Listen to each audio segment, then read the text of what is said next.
Okay, friends, so I didn't make a video yesterday, obviously. So, because I wanted to talk about splitting. Or, I'm sorry, floating.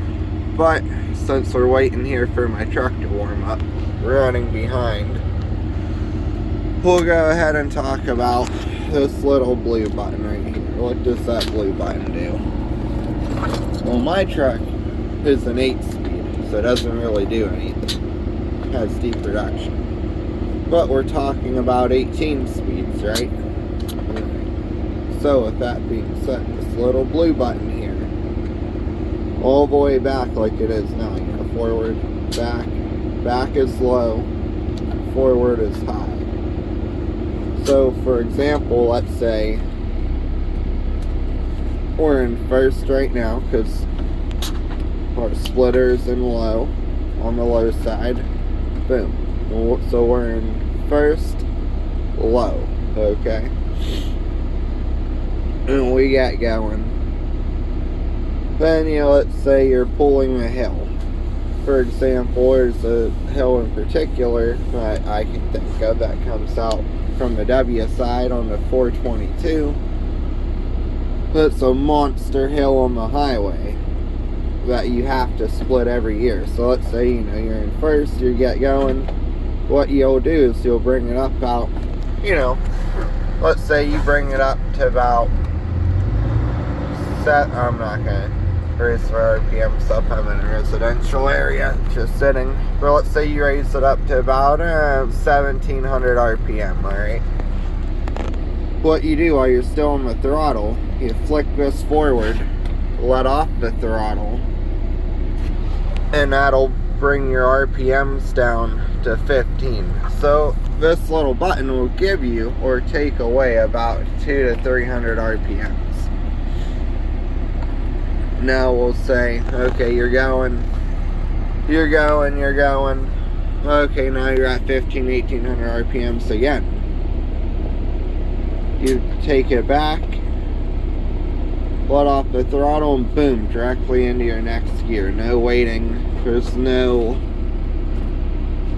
I mentioned before, you know, you take it out, you pause a sec, you bring it in. No, if you're going from a low, from like high low to low second, now we're ready to make our switch, it's just boom, as fast as you can, like shifting a car.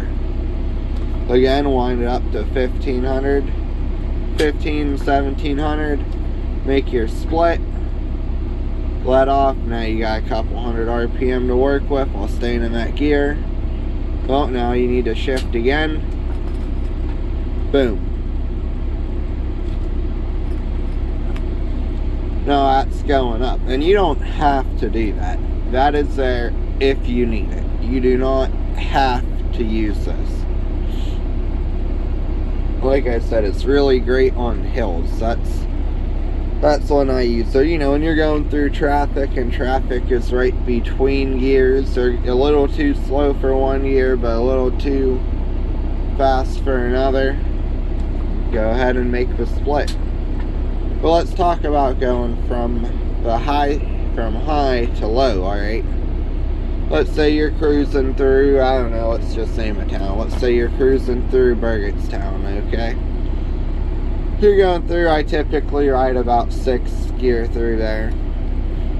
6 high, but let's say traffic's a little slower where if you go down to 5th gear, if you go down to 5th gear, you're going to be in too high of an RPM.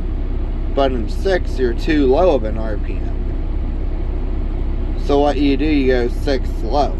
So while you're on the throttle, let's say we're running, I don't know, let's just say 1200 RPM. While you're on the throttle, knock your splitter back. But realize that either forward or backward, you know, high or low, you can move this wherever you want and nothing is going to happen until you let off the throttle.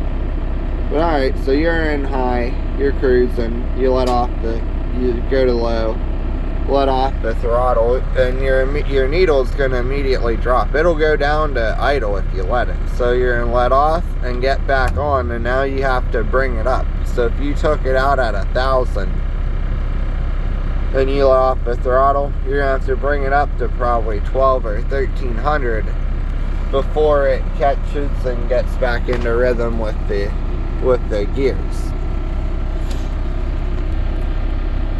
But yeah, that's pretty much it. Like I said, you don't have to split every gear. If you have the RPMs to keep going, please don't. You're gonna waste your time. But use it when you need it. Alright, bye bye.